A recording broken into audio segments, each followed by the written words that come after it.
guitar enthusiasts, so excited. Today we have a George Harrison song, My Sweet Lord. A lot of you guys have been asking for this, but did you guys know that this song is actually two separate songs in one? I'm going to show you exactly what I mean in this lesson. Now, I would definitely consider this song a little bit more in the intermediate realm because there's going to be a lot of chords. We're also going to be doing some diminished chords, which might be awkward for you guys. I know they sure are awkward for me because I don't do them that very often. But let's talk about the chords we're going to be using. And before we do that, just want to make a little note here. You see my little Kaiser capo here on the 2nd fret of my guitar. So all of our chords are going to be relative to the 2nd fret capo. Chords we're going to be using: E minor. We have an A major, okay? We have a D chord. We have a B minor, okay? We're also going to have a B7 chord, okay? Which with this capo here can be a little bit tricky for some of you, so I would figure out the best way you feel comfortable doing that B7 around the capo. We also have a D sharp diminished chord to contend with, also kind of an awkward one around that capo. So that's all the chords we're going to be using for the first half of this song. Like I said, it's technically two songs in one. We're going to learn a lot more chords in the second half of this song, but first let's talk about our strumming pattern that we're going to use. So this strumming pattern is what we call a hopped rhythm. It's a hopped rhythm because we're going to feel like on that second chord, when we go to change, we're rushing into it. Let me play it for you and see if you can hear that.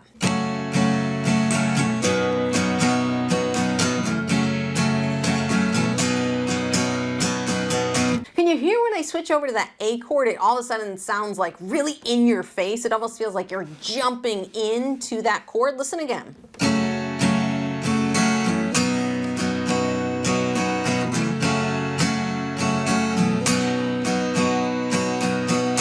So it's a very interesting dynamic because you're changing on the up strum versus a down strum. So let's break this apart for you guys. So the two chords I'm going to be showing you here, we have an E minor chord and an A major chord. The E minor chord is going to be our first chord, and the strumming pattern is going to be 1, 2, 3, and 4. Okay, so that's what we're going to play on the E minor. 1, 2, 3, and 4, played as down, down, down, up, down. Okay, and then to finish off this measure, there's one more up at the very end, and that's where we're going to change to our A chord. So the E minor is going to be 1, 2, 3, and 4, and. Okay, let's do that again, because that's the tricky part, is just getting that A chord switched over. 1, 2, 3, and 4, and.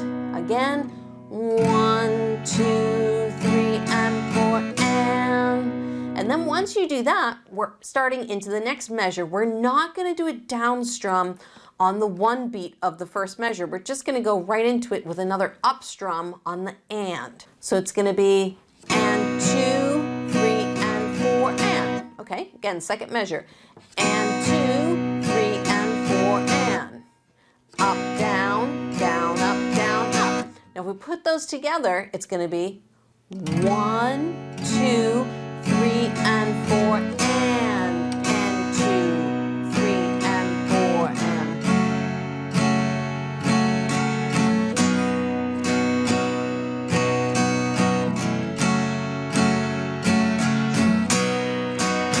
A little faster again.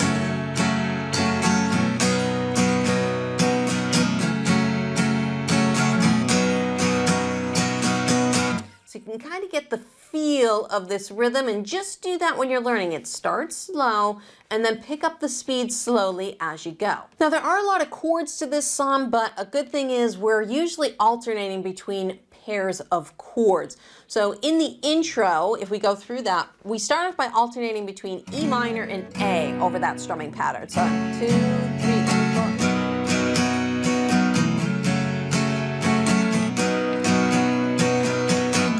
And you're going to do that 4 times, and then the next chord pair you're going to be rotating between is a D chord and a B minor chord. So you would go D is your first chord, then B minor gets the hop. But it's this last measure where things start going a little haywire. So let's talk about what's going to happen here. We're starting off with a D chord, and that's going to be a full measure. And then we have this D sharp diminished chord that we're going to play to a B7 and then to E minor. Okay, so let's talk about that diminished chord because they're not very popular in contemporary music and popular music. Every once in a while they show up, and like in this song, they're very popular in classical or like progressive music. They have a very, very dissonant, very harsh sound to them, but they resolve very nicely to our one chord or the key that we're playing the song in. So let's talk about how we're going to do that. So this chord, the easiest way, we're starting in a D, okay, so we're coming out of D major. What you're going to do is this first and third finger are going to move to the first fret, and then we're going to move everything up one string, okay? Then our third finger is coming in on the third string second fret, and our pinky's coming in on the bottom string second fret. Okay, so looks like you're kind of doing pinky gymnastics. And again, with this capo, it could be a little awkward. So if you're feeling a little awkward, don't worry, that's normal. I felt awkward the first time, I did it too.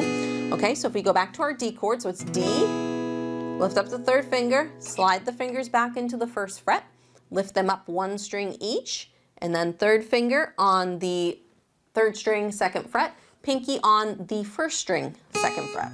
Okay, and we have this D sharp diminished chord. Now the great thing about this chord, as awkward as it is, it does make getting into our B7 chord, the next chord, very easy.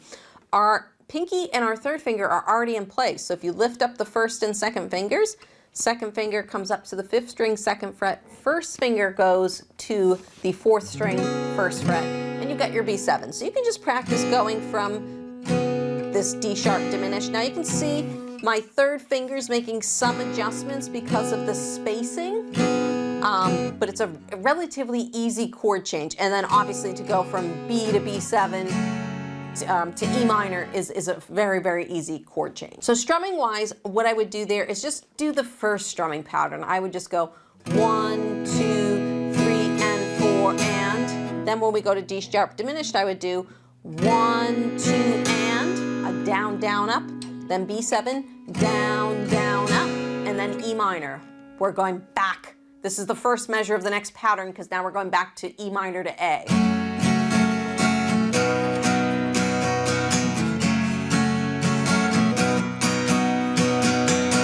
So that's the craziest part of the song. Let's do that one more time. So it's going to be D, 1, 2, 3, and 4, and then switch over to your diminished chord. 1, 2, and 3, 4, and 1, 2, 3, and 4, and 2, 3, and 4, and then once you do that, you're back into the chorus where we're going back from A to E.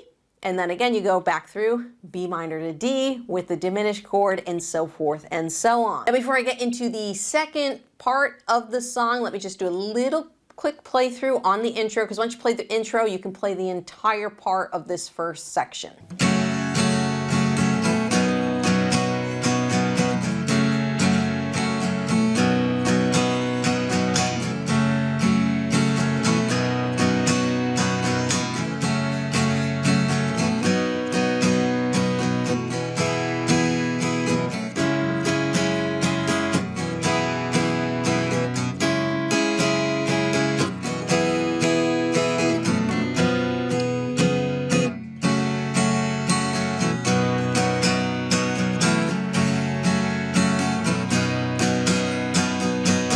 You guys probably heard the diminished chord is not something I use very commonly, so my playing might have been a little bit sloppy, and that's okay because remember, on this channel we're not about being perfect, we're about having fun with our guitar. So now I told you this song was two separate songs in one, so we have to go to the second half of this song where all these chords we just learned, we're going to throw them out the window because they're not going to exist anymore for the rest of this song. So after the third chorus of the song, we get the part where it goes, you know, hallelujah, my sweet love, hallelujah. So where all the hallelujahs come in. So this next verse is going to be very, very different. It's going to be a D chord for 2 measures, a D7 chord for 2 measures, a B7 chord for 2 measures, and then we kind of change keys completely. So what we're doing here is, this is what we call modulation in music. We're going from one key and we're moving into a completely different key, which means we need a whole set of chords. So in this song, we're moving everything one whole step up, or 2 notes. So if this song, if we were playing D, moving 2 steps up, we'd have to go from D to D sharp to E. Okay, so that's what's happening here. So we're starting on D and we're gonna play the same rhythm. Then D7, B7, which gives us a great opportunity to go to this E chord now. Okay, and now we've come to that tricky part of the song where we're going to do an E chord for 1 measure. So this would be as if we were doing that D chord. Okay, so now we're playing E and it's going to be 1, 2, 3, and 4, and instead of D sharp diminished, so if we move it up 1 fret, that would be E diminished. And if we moved it up another fret, so remember 2 notes, it would be F diminished. Okay, because there is no E sharp, so it would be F diminished. So we went from D sharp diminished to E diminished to F sharp diminished. And unfortunately for us, it's just a shape, so we can just move that shape up. Now the next chord we're going to play off of that, instead of playing a B7 chord, we're going to a C sharp 7 chord. Fortunately, we can still use the B7 shape here, okay, because there is a B note in this chord, so we can just let that B string ring out. You could, if you wanted to, you know, come up here and play a C sharp 7. Why make it more difficult than you have to? Your fingers are already here. Just, you know, it works fine. Just play C sharp 7 there. So we're going from F diminished to C sharp 7. And then when we come out of this, instead of playing E minor to A, we're playing F sharp minor to B.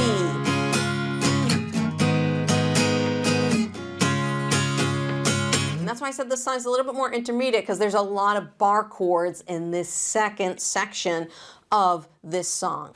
Now a note on the B chord, if you find this double bar difficult, you could go between F sharp and come up to the 9th fret here and play a B major chord here. You could go.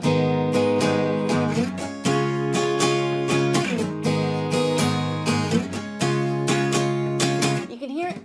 It's a much brighter sounding B than the one down here, but if you have trouble with this one, just want to let you know that that is an option for you guys. Now the verses from here on out, instead of being D to B minor, are now going to be E to C sharp minor. Okay, so E,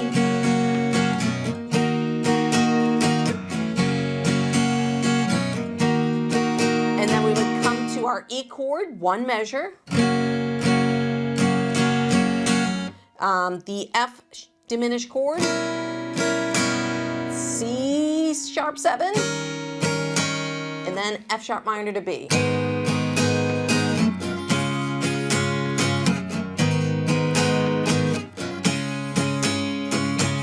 So now let me play through that entire transition for you guys, just so you can hear how we go from the E minor to A and then transition into a completely new key. Once again, these diminished chords are not my strength, so if I butcher it, I'm very, very sorry, but it is what it is.